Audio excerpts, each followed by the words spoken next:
বর্তমান আমরা যে মাসের মধ্যে আছি এই মাসের নাম হইল রজব মাস। ইসলামের মধ্যে মহান রব্বুল আলামিন 4টি মাসকে বিশেষভাবে মর্যাদা দান করেছেন। কয়টি মাস? 4টি মাসকে মহান রব্বুল আলামিন বিশেষভাবে মর্যাদা দান করেছেন। বছরে 12টি মাস, এই 12 মাস এটা মহান রব্বুল আলামিন নিজেই নির্ধারণ করেছেন এবং এই 12 মাসের মধ্য থেকে 4টি মাসকে আল্লাহ তাআলা সম্মানিত করেছেন। মহান রব্বুল আলামিন সূরাতুত তাওবা এর 36 নম্বর আয়াতের মধ্যে বলেন, ইন্না ইদ্দাতাশ শুহুরি ইনদাল্লাহি 12 শাহরান ফি কিতাবিল্লাহ ইয়াওমা খালাকাস সামাওয়াতি ওয়াল আরদা মিনহা আরবাআতুন হুরুম। আল্লাহ তাআলার কাছে যে কিতাব আছে, ওই কিতাবের মধ্যে যেদিন আল্লাহ তাআলা আসমান আর জমিন সৃষ্টি করেছেন সেদিন থেকেই আল্লাহ তাআলা মাস নির্ধারণ করেছেন 12টি। কয়টি? 12টি। মিনহা আরবাআতুন হুরুম। এই 12টির মধ্য থেকে 4টি মাস সম্মানিত। সেই 4টি মাস কোনটি কোনটি? জিলকাত, জিলহজ, মুহররম, রজব। একটা হলো জিলকাত, জিলহজ। আমরা জিলহজ মাসে কোরবানি করি, হজ হয়। যে মাসে আমরা হজ করি তার আগের মাস হজের মাস, এবং মুহররম মাস, এবং হলো বর্তমান রজব মাস। এই 4টি মাস মহান রব্বুল আলামিনের কাছে সম্মানিত। ইসলাম আসার আগে কাফের মুশরিক যারা ছিল তারাও এই মাসগুলোকে সম্মান দিত।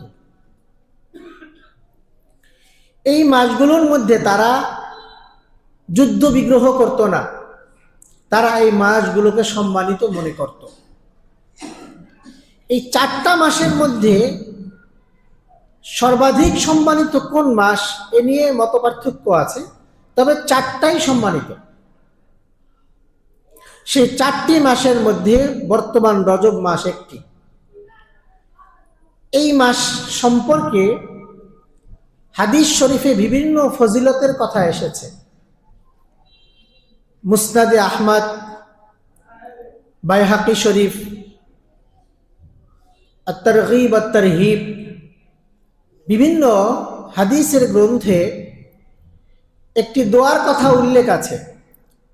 রাসূলুল্লাহ সাল্লাল্লাহু আলাইহি ওয়াসাল্লাম এই মাসের মধ্যে এবং শাবান মাসের মধ্যে আল্লাহর রাসূল এই দোয়াটা পড়তেন। সকলে আমার সঙ্গে সঙ্গে পড়েন, আল্লাহুম্মা। আবার বলেন, আল্লাহুম্মা বারিক লানা ফি রজবা ওয়া শাবান ওয়া বাল্লিগনা রমাদান। আল্লাহুম্মা, আয় আল্লাহ, বারিক লানা ফি রজবা ওয়া শাবান, রজব মাসে এবং শাবান মাসে আপনি আমাদেরকে বরকত দান করুন। আল্লাহুম্মা বারিক লানা ফি রজবা ওয়া শাবান ওয়া বাল্লিগনা রমাদান, আর আমাদেরকে রমজান পর্যন্ত পৌঁছে দিন। দোয়ার অর্থ, আমরা বেশি বেশি এই দোয়াটা পড়ব এবং এই মাসের মধ্যে আমরা বেশি বেশি আল্লাহ তাআলার ইবাদত বন্দেগী করব। রমজান মাস হলো আমলের মাস, সওয়াবের মাস, পুরস্কারের মাস। কিন্তু আমল করার জন্য একটি অভ্যাসের প্রয়োজন হয়। অভ্যাস ছাড়া হঠাৎ আমল করা যায় না। আপনি দেখবেন অনেক বৃদ্ধ মানুষ এমন আছে, সে নিজেও বুঝতেছে যে অল্পদিন পরেই আমাকে কবরে যাইতে হবে, কিন্তু সে নেক আমলও করছে না, আর তার জীবনের বদ অভ্যাসগুলো ছাড়তে পারছে। এরকম মানুষ আছে না নাই? মসজিদের পাশে বাসা, কিন্তু সালাত আদায় করার সৌভাগ্য হয় না। ধূমপান ছাড়তে পারে না, সে মুখে আল্লাহর জিকির আনতে পারে না। সে হয়তো বসে বসে সময় কাটায়, কিন্তু নেক আমল তার নসিবে হয় না। কারণ নেক আমলের জন্য অভ্যাস করতে হয়। অনেকে বলে, হুজুর, মৌতের কথা মনে উঠলে ঘামায়া যায়, অন্তর কেঁপে ওঠে, ভয় লাগে, কিন্তু 5 ওয়াক্ত নামাজ ঠিক মতো পড়তে পারি। এই পৃথিবীতে এমন কোনো মানুষ নেই যে এ কথা অবিশ্বাস করে একদিন মৃত্যু হবে। আছে কেউ? কোরআন শরীফের অন্য অন্য আয়াত বিভিন্ন ধর্মের যারা আছে তারা না মানলেও একটি আয়াত সকলেই মানতে বাধ্য, সেটা হলো কুল্লু নাফসিন যায়িকাতুল মাউত। প্রত্যেক প্রাণীকে মৃত্যুর স্বাদ ভোগ করতে হবে। সব জানা, তারপরও যেহেতু আমলের অভ্যাস নেই, এই জন্য আমল করতে পারছে না। আমার উস্তাদ বলতেন, মানুষের অভ্যাস এটা একটি কঠিন জিনিস। অভ্যাস এটা কাপড়ের মতো নয়। আপনার কাপড় ময়লা হয়েছে, এটা আপনি খুলে রেখে আরেকটি সুন্দর কাপড় পরে নিলেন, এরকম নয়। অভ্যাস চেঞ্জ করতে লম্বা সময়ের প্রয়োজন হয়। রমজান মাস যেহেতু আমলের মাস, তাই আমলের মাস আসলেই যে আপনি আমল শুরু করতে পারবেন বিষয়টা এমন নয়। এই জন্য পূর্ব থেকে আমলের অভ্যাস করা। এই জন্য আল্লাহর হাবিব আমাদেরকে শিখিয়েছেন, তোমরা পড়ো, আল্লাহুম্মা বারিক লানা ফি রজব ওয়া শাবান ওয়া বাল্লিগনা রমাদান। জীবনের বরকত একটি অত্যন্ত গুরুত্বপূর্ণ বিষয়।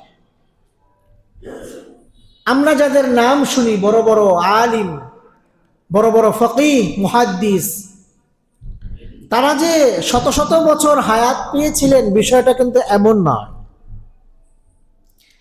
আমাদের মতোই এরকম 60, 70, 50, 55 এরকম হায়াত সাধারণত যারা।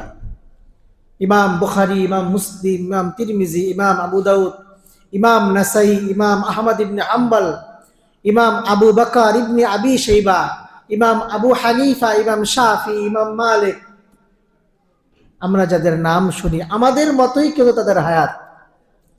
কিন্তু এক একজন 1 লক্ষ, 2 লক্ষ, 3 লক্ষ হাদিস মুখস্থ করে ফেলেছে, আর আমাদের 5টা হাদিসও মুখস্থ নাই।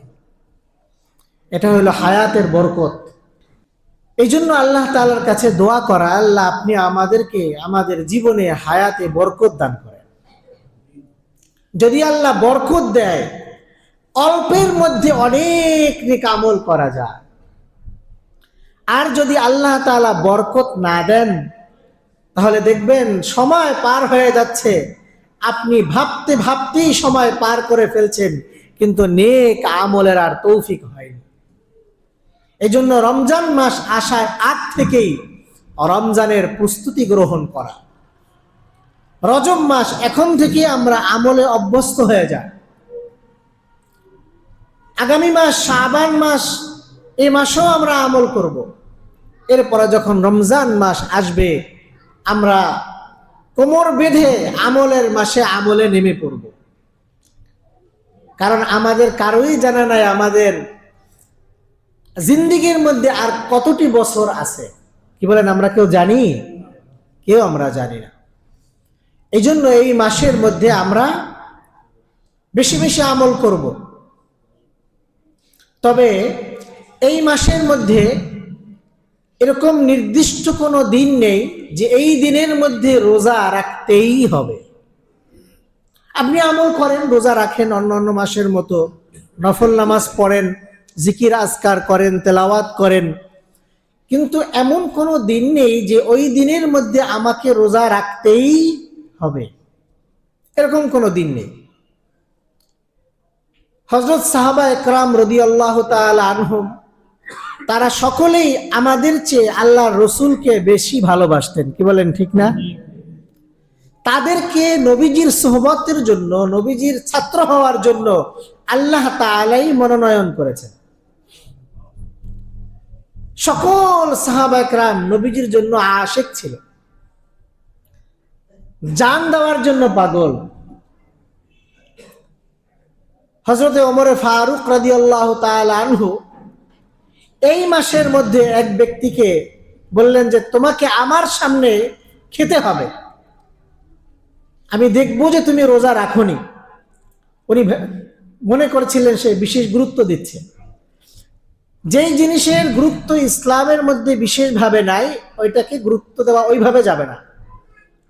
আপনি সাধারণভাবে রাখেন নফল রোজা, কিন্তু বিশেষ গুরুত্ব দেওয়া রাখতেই হবে, না রাখলে হবে না। এটা এই মাসের মধ্যে ইসলামে নাই। ওমর ফারুক রাদিয়াল্লাহু তাআলা আনহু এক ব্যক্তিকে জোর করে খাওয়াইয়া দিলেন, রোজা ভঙ্গ করে দিলেন। অথচ ওমর রাদিয়াল্লাহু তাআলা আনহু রাসূলুল্লাহ সাল্লাল্লাহু আলাইহি ওয়াসাল্লামকে কেমন ভালোবাসতেন। আল্লাহ রসুলের অর্ডারকে, কথাকে উনি কেমন ভাবে মানতেন। ওনার ছেলে আব্দুল্লাহ ইবনে ওমর রাদিয়াল্লাহু তাআলা আনহু, তিনিও নবীজির সাহাবী, উনি বলেন আমার আব্বাজানকে একদিন দেখলাম একটি কাপড় পরেছে, জামা গায়ে দিয়েছে, জামাটার হাতা ছিল একটু লম্বা। আব্বাজান আমাকে বললেন একটি তরবারি নিয়ে আসো। কি নিয়ে আসো? তো তরবারি দিয়ে যদি আপনি জামার হাতা কাটেন, এটা কি কেচির মতো সমান হবে? তো উনি তরবারি নিয়ে আসলেন, তরবারি দিয়ে জামার হাতা কেটে ফেললেন। এরপরে ছেলে বলে আব্বা আপনি যদি অনুমতি দেন তাহলে আপনার এই হাতাটা একটু সেলাই করে দিতাম।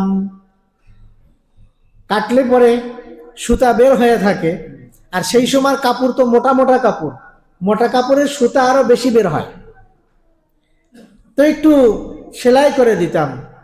ওমর ফারুক রাদিয়াল্লাহু তাআলা আনহু বললেন না, এইটার কোনো প্রয়োজন নাই। আব্দুল্লাহ ইবনে ওমর রাদিয়াল্লাহু তাআলা আনহু বলেন আমি দেখলাম আব্বাজানের যে হাতা কেটেছে এখান থেকে সুতাগুলো ছিঁড়ে ছিঁড়ে তার পায়ের উপর পড়তেছে, মাঝে মাঝে সুতা ছিঁড়ে ছিঁড়ে নিচে পড়ে। এভাবেই আব্বাজান জামাটা পুরাতন করে ফেলেছেন। পরে জিজ্ঞেস করলাম যে আব্বা এটাকে সেলাই করলে কি হইতো? সেলাই করা তো কোনো পাপের কাজ না। কি বলেন, সেলাই করা কোনো পাপের কাজ? উনি বললেন আমি রাসূলুল্লাহ সাল্লাল্লাহু আলাইহি ওয়াসাল্লামকে দেখেছি, তারও একটা জামার হাতা লম্বা হয়ে গিয়েছিল, তিনি এটা কাটার পরে আর সেলাই দেননি। এটাকে বলে নবীর ভালোবাসা। রাসূলুল্লাহ সাল্লাল্লাহু আলাইহি ওয়াসাল্লামের চাচা হযরত আব্বাস রাদিয়াল্লাহু তাআলা আনহু, তিনি মসজিদে নববীর কাছে বাড়ির ছাদের পানি পড়ার জন্য একটি নালা লাগিয়েছিলেন। আমরা পাইপ লাগাই না ছাদের উপরে, ওখান থেকে পানি গড়িয়ে এসে মসজিদে নববীর কাছে আসতো। এর কারণে ওই জায়গাটা ভিজা থাকতো। ওমর ফারুক রাদিয়াল্লাহু তাআলা আনহু দেখে রাগ করে গিয়ে নালাটা ভেঙে দিয়েছে। তো রাসূলুল্লাহ সাল্লাল্লাহু আলাইহি সাল্লামের চাচা হযরত আব্বাস রাদিয়াল্লাহু তাআলা আনহু এসে দেখলেন যে নালাটা ভেঙে দিয়েছে। তো তিনি ওমরে ফারুক রাদিয়াল্লাহু তাআলা আনহুর কাছে গিয়ে বললেন, ইয়া আমিরাল মুমিনিন, হে আমিরুল মুমিনিন, আপনি যে নালাটা ভাঙলেন, এটা তো আমি আল্লাহর রসুলের কাছ থেকে অনুমতি নিয়ে তারপরে লাগিয়েছিলাম, আপনি এটা ভাঙলেন যে? ওমর রাদিয়াল্লাহু তাআলা আনহুর অবস্থা চেঞ্জ হয়ে গেছে এই কথা শুনে। যে বলে কি, আল্লাহ রসুল অনুমতি দিছে আর এটাকে আমি ভেঙে ফেলছি? দেখেন, খুব ভালো করে এই জায়গাটা খেয়াল করেন। একটা মানুষের জীবনে ভুল হতে পারে, বুঝতে নাও পারে, কিন্তু বোঝার পরে সেই ভুলের উপর অনড় থাকা, অটল থাকা, জিদ ধরে থাকা, এটা শয়তানি কাজ। এটা শরিয়ত পরিপন্থী, ইসলাম পরিপন্থী কাজ। আপনি বোঝেননি, ভুল করেছেন, যখন বুঝবেন তখন সঙ্গে সঙ্গে মাথা নত করে মেনে নিবেন। এটাই হলো একজন মুত্তাকি, পরেজগার, আল্লাহ ভীরু, রাসূলের আশিক এক উম্মতের কাজ। হযরত ওমর ফারুক রাদিয়াল্লাহু তাআলা আনহু আব্বাস রাদিয়াল্লাহু তাআলা আনহুকে বলতেছেন যে, আমি এই পিঠ বাঁকা করলাম, আমার পিঠের উপর উঠে এই নালাকে আপনি এখন নতুন করে আবার লাগাবেন। উনি বলেন, না না, এটার দরকার নাই। বলছেন, আমার পিঠের উপর উঠিয়ে আপনার লাগাইতে হবে। খাত্তাবের বেটা ওমরের কি সাহস আছে, যেই নালা লাগানোর অনুমতি দিয়েছেন মুহাম্মাদুর রাসূলুল্লাহ, সে ওইটা ভেঙে দেয়? তার কি সাহস, তার কি অধিকার? আমার পিঠের উপর উঠিয়ে আপনার লাগাইতে হবে। অর্থাৎ সে নিজেকে শাস্তি দিচ্ছে। আব্বাস রাদিয়াল্লাহু তাআলা আনহু বললেন, আমি আল্লাহর ওয়াস্তে আপনাকে ক্ষমা করে দিলাম। এরপরে ওমর রাদিয়াল্লাহু তাআলা আনহু শান্ত হলেন। সাহাবায়ে কেরাম রাদিয়াল্লাহু তাআলা আনহুম রাসূলুল্লাহ সাল্লাল্লাহু আলাইহি ওয়াসাল্লামের কথাকে এভাবে মূল্যায়ন করতেন। রাসূলুল্লাহ সাল্লাল্লাহু আলাইহি ওয়াসাল্লাম এই রজব মাসের মধ্যে মেরাজে গিয়েছিলেন, এরকম বর্ণনা আছে। এছাড়া অন্য বর্ণনাও আছে। রাসূলুল্লাহ সাল্লাল্লাহু আলাইহি ওয়াসাল্লাম নবুয়াত লাভের পরে জীবিত ছিলেন কত বছর? নবুয়াত লাভের পরে কত বছর জীবিত ছিলেন বলেন তো আপনারা? 23। কোন বর্ণনায় আছে রাসূলুল্লাহ সাল্লাল্লাহু আলাইহি ওয়াসাল্লাম মেরাজে গমন করেছিলেন নবুয়াতের ৫ম বছর। কত বছর? ৫ম বছর। তাহলে মেরাজে গমনের পরে রাসূলুল্লাহ সাল্লাল্লাহু আলাইহি ওয়াসাল্লাম এই দুনিয়ায় কত বছর বেঁচে ছিলেন? 18 বছর। কত বছর? যেই রাতে রাসূলুল্লাহ সাল্লাল্লাহু আলাইহি ওয়াসাল্লাম মেরাজে গিয়েছিলেন, যেই রাতে আল্লাহ তাআলার সাথে তার দিদার হয়েছিল, নামাজ উম্মতের জন্য হাদিয়া স্বরূপ এনেছিলেন, ওই রাত তো অবশ্যই বরকতময়, তাতে কোনো সন্দেহ নাই। কিন্তু ওই রাত এবং ওই দিন যদি বিশেষভাবে প্রতি বছর পালনীয় হতো, তাহলে রাসূলুল্লাহ সাল্লাল্লাহু আলাইহি ওয়াসাল্লাম এই মেরাজের রজনীর পরে যে আরো 18 বছর জীবিত ছিলেন, পরবর্তী প্রত্যেকটি বছরে আল্লাহ রসুল বিশেষ কোনো আমল করতেন না করতেন না? করতেন। রাসূলুল্লাহ সাল্লাল্লাহু আলাইহি ওয়াসাল্লামের পরে হযরত আবু বকর, হযরত ওমর, হযরত আলী, হযরত ওসমান, এরপরে প্রায় 100 হিজরি পর্যন্ত সাহাবায়ে কেরাম দুনিয়ার বুকে জীবিত ছিলেন। 100 হিজরির মধ্যে ওই মেরাজকে উপলক্ষ করে কোন সাহাবায়ে কেরাম কোন অনুষ্ঠান, কোন আমল, বিশেষ কোন মর্যাদা দিয়ে কোনো কাজ করেননি। তাহলে যেহেতু করেননি, এই কাজ কি ইসলামের কোন কাজ না ইসলাম বহির্ভূত কাজ? রাসূলুল্লাহ সাল্লাল্লাহু আলাইহি ওয়াসাল্লাম বলেন, মান আহাদাথা ফি আমরিনা ফাহুয়া রাদ্দুন, যে ব্যক্তি ইসলামের মধ্যে, দ্বীনের মধ্যে নতুন কিছু সৃষ্টি করবে, তা আল্লাহ তাআলার কাছে এটা বর্জিত। আল্লাহ তাআলার কাছে এটার কোনো মূল্য নাই। অপর হাদিসের মধ্যে বলেন, কুল্লু বিদআতিন দালালা, বিদআত মানে যা ইসলামের মধ্যে নতুন ভাবে তৈরি করে নেওয়া হয়, ইসলামের বিধান মনে করে, এটাকে বলে বিদআত। ইসলামের মধ্যে ইসলামের বিধান মনে করে নতুন কিছু সংযোজন করাকে বলে বেদাত। আল্লাহর হাবিব বলেন, কুল্লু বিদআতিন দালালাহ ওয়া কুল্লু দালালাতিন ফিন্নার। প্রত্যেক নব আবিষ্কৃত ইসলামের মধ্যে বিদআত, কুল্লু বিদআতিন দালালাহ, নব আবিষ্কৃত প্রত্যেকটি বস্তু এটা গোমরাহি, আর প্রত্যেকটি গোমরাহি মানুষকে জাহান্নামে নিয়ে যাবে। কোথায় নিয়ে যাবে? বর্তমান মাসে 27শে রজব সমাজে প্রচলিত আছে, এটা হলো শবে মেরাজের রাত। আর এই রাতকে কেন্দ্র করে অনেক কিছু মানুষ করে, সিন্নি পাকায়, মিষ্টির ব্যবস্থা করে, আরো অনেক কিছু করে। অনেকে ওই দিন রোজা রাখে। আপনি সাধারণভাবে সবসময় রোজা রাখার মতো রোজা রাখেন, তাতে কোনো অসুবিধা নাই, কিন্তু বিশেষভাবে ওই রাতকে মর্যাদা দেওয়ার কোনো সুযোগ নাই। তাহলে সাহাবা একরাম দিতেন। ওই তারিখে রোজা রাখার ব্যাপারে অগ্রহণযোগ্য কিছু হাদিসও পাওয়া যায়। অগ্রহণযোগ্য সহি কোনো হাদিস এই আমল সম্পর্কে, রোজা রাখা সম্পর্কে নাই। এই জন্য আমরা রমজানের জন্য প্রস্তুতি গ্রহণ করার জন্য এ মাসে আমরা আমল বাড়াইয়া দিব, শাবান মাসেও আমরা আমল বাড়াইয়া দিব, কিন্তু বিশেষভাবে নতুন কোনো আমল যা